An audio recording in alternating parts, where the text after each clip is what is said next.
Ang Ebanghelyo ni Luke Kabanata 14.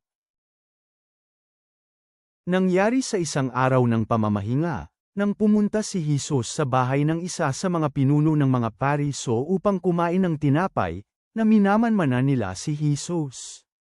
Masdan ito, doon sa kanyang harapan ay may isang lalaking nagdurusa dahil sa pamamanas. Tinanong ni Jesus ang mga dalubhasa sa kautusan ng Hudyo at ang mga Pariso, naaayon ba sa batas na magpagaling sa araw ng pamamahinga o hindi? Ngunit nanatili silang tahimik, kaya hinawakan siya ni Jesus, pinagaling siya at pinaalis. Sinabi niya sa kanila, "Sino sa inyo ang may isang lalaking anak o isang baka na kapag mahulog sa balon sa araw ng pamamahinga, ang hindi kaagad mag-aahon sa kanya?" Hindi sila nakapagbigay ng sagot sa mga bagay na ito. Nang mapansin ni Jesus kung paano pinili ng mga inanyayahan ang mga upuang pandangal, nagsabi siya ng isang talinghaga, sinasabi sa kanila, "Kapag inanyayahan ka ng isang tao sa isang kasalan, huwag kang umupo sa mga upuang pandangal dahil maaaring may isang taong naanyayahan na mas pinararangalan kaysa sa iyo. Kapag dumating ang taong nag-anyaya sa inyong dalawa, sasabihin niya sa iyo, ibigay mo sa taong ito ang iyong upuan, at sa kahihiyan lilipat ka sa kabababaang dako. Ngunit kapag ikaw ay inanyayahan, pumunta ka at umupo sa kabababaang dako, upang kung dumating ang taong nag-anyaya sa iyo, maaari niyang sabihin sa iyo, kaibigan, lumipat ka sa mas mataas. At ikaw ay mapararangalan sa harapan ng lahat ng kasalo mo sa hapag. Sapagkat ang bawat nagmamataas ay maibababa at siya na nagpapakababa ay maitataas. Sinabi rin ni Jesus sa taong nag-anyaya sa kanya, "Kapag naghanda ka ng pananghalian o hapunan, huwag mong anyayahan ang iyong mga kaibigan, o ang iyong mga kapatid, o ang iyong mga kamag-anak o ang mga mayayaman mong kapitbahay, sapagkat maaari ka din nilang anyayahan at ikaw ay mababayaran.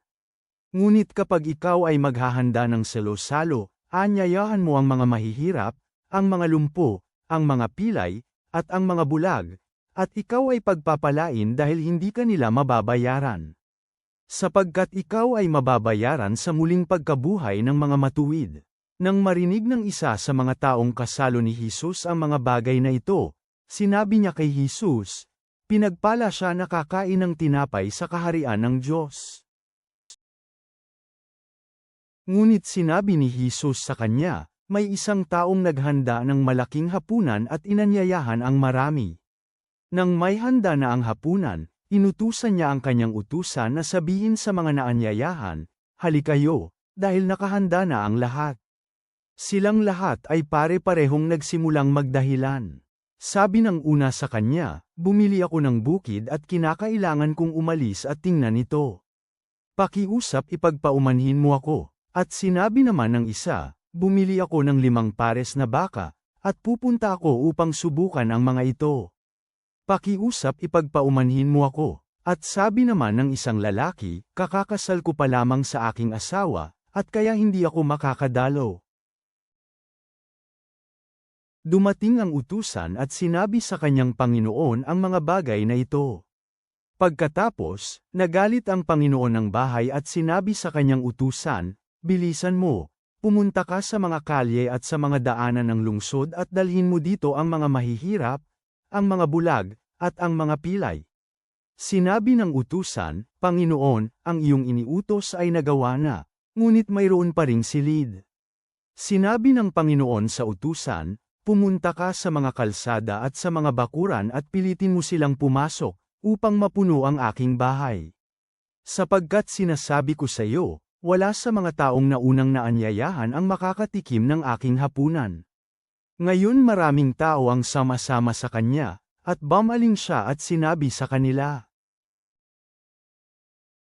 'Kung sino man ang lumapit sa akin at hindi namumuhi sa kanyang sariling ama, ina, asawa, anak, mga kapatid, oo, at pati ang kanyang sariling buhay, hindi siya maaaring maging alagad ko.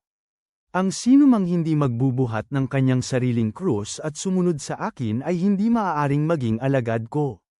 Sapagkat sino sa inyo, ang naghahangad na magtayo ng isang tore, ang hindi mo na mauupo at bibilangin ang gastos upang kwentahin kung nasa kanya ang mga kailangan niya upang ito ay tapusin.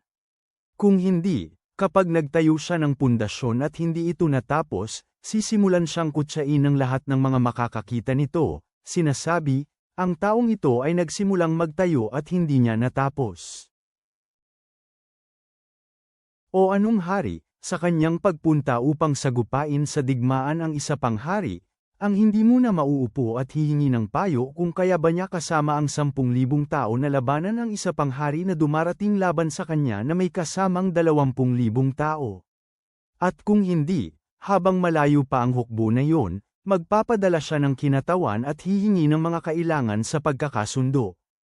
Kaya, hindi maaaring maging alagad ko ang sinuman sa inyo na hindi magsusuko ng lahat ng nasa kanya. Ang asin ay mabuti. Ngunit kung nawala ang lasa ng asin, paano ito magiging maalat muli? Ito ay wala ng pakinabang sa lupa o kahit pa sa tumpok ng dumi. Itinatapon ito, siya na may tainga upang makinig.